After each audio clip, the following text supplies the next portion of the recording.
कलाकृति के मुख्य द्वार जग में, कला शास्त्र की दिव्य जगत में, विश्व गुरु भारत के गौरव आज दया के पात्र हो क्यों, थोड़ा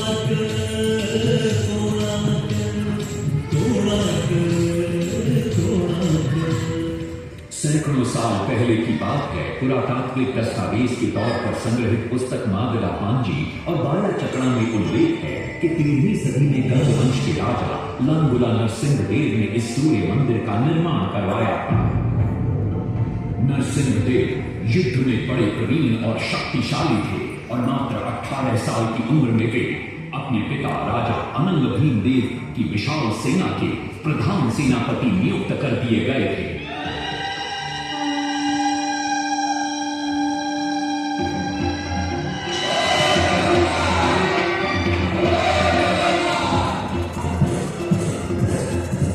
सेनापति बनने के बाद नरसिंह देव ने अपने कुशल नेतृत्व से दक्षिण के कई आक्रमणकारी राजाओं को युद्ध में हराया।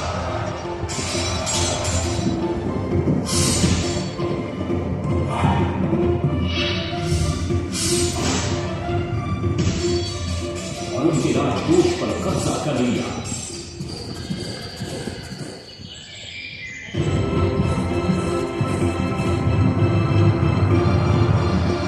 तत्पश्चात उन्होंने विजय टूंडा, जिसे आज हम वारंगल के नाम से जानते हैं,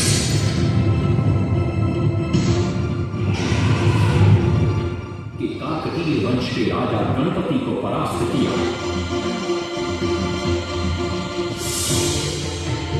और उनके राजकोष पर भी कब्जा कर लिया। 3 वर्षों तक निरंतर युद्ध के पश्चात जब वे बहुत सारी धन संपदा लेकर कलिंग लौटे तो राजमहल में उनका भव्य स्वागत हुआ।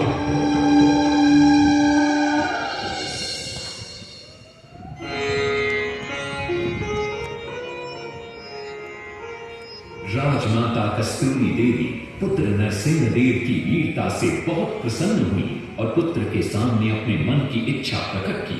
कहा, तुम्हारे पिता ने शंख क्षेत्र पुरी में भगवान जगन्नाथ का भव्य मंदिर बनवाया है। मैं चाहती हूँ कि तुम पद्म क्षेत्र कोणार्क में उससे भी भव्य और विशाल सूर्य मंदिर बनवाओ। किंतु नरसिंह देव माता से प्रति प्रश्न करते हैं, सूर्य मंदिर ही क्यों और वो भी कोणार्क में? तब राजमाता कस्तूरी देवी बतलाती है, द्वापर युग में भगवान श्री कृष्ण के पुत्र सांब बड़े ही सुंदर और सुकुमार थे। वो नारद मुनि को चिढ़ाया करते थे। एक दिन नारद मुनि ने सांब को सबक सिखाने की योजना बनाई और उन्होंने सांब की सुंदरता की प्रशंसा कर उन्हें गोपियों के साथ जल क्रीड़ा करने को उकसाया। वहीं दूसरी तरफ भगवान श्री कृष्ण को जाकर कह दिया कि सांब अपनी मां समान गोपियों के साथ जल क्रीड़ा कर रहा है। श्री कृष्ण इस बात से बहुत क्रोधित हो जाते हैं और वे सांब को श्राप दे देते हैं, जिस सुंदरता का तुम्हें अभिमान है वो तत्क्षण नष्ट हो जाए। सांब को कोढ़ हो जाता है। जब सांब राजमहल लौटते हैं और मां जाम्बदेवी को ये पता चलता है कि पिता श्री कृष्ण के श्राप की वजह से सांब की ये अवस्था हुई, तो सारी रानियां क्रोधित हो जाती हैं। नारद जी को बुलाया जाता है। वे रोग मुक्ति का उपाय बतलाते हैं। वे कहते हैं, सूर्य की पहली किरण ऊढ़ देश के एक कोण पर पड़ती है जिसका नाम कोणार्क है। सांब को वहीं जाकर सूर्य की आराधना करनी होगी।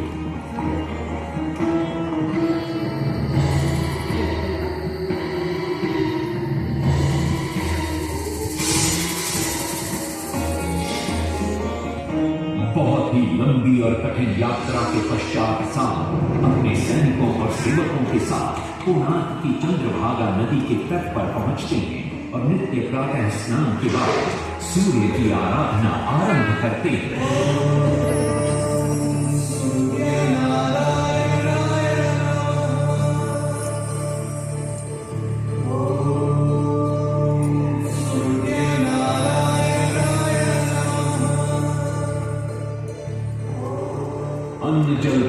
कर 12 साल की कठिन तपस्या के बाद सूर्य देव प्रसन्न होकर प्रकट होते हैं और सांब को रोग मुक्त होने का वरदान देते हैं।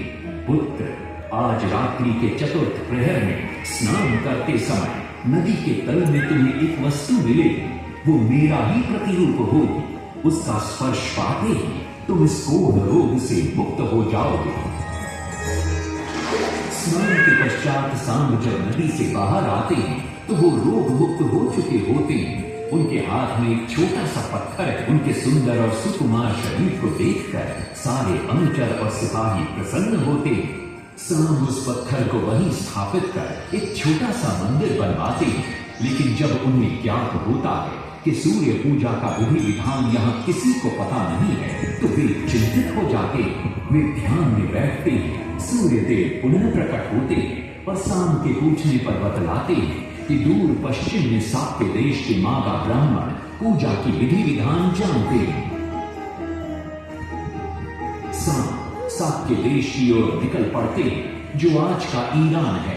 महीनों की लंबी यात्रा के बाद सांब 18 मागा ब्राह्मण परिवारों को साथ लेकर कोणार्क लौटते हैं और सूर्य मंदिर में पूजा शुरू हो जाती है।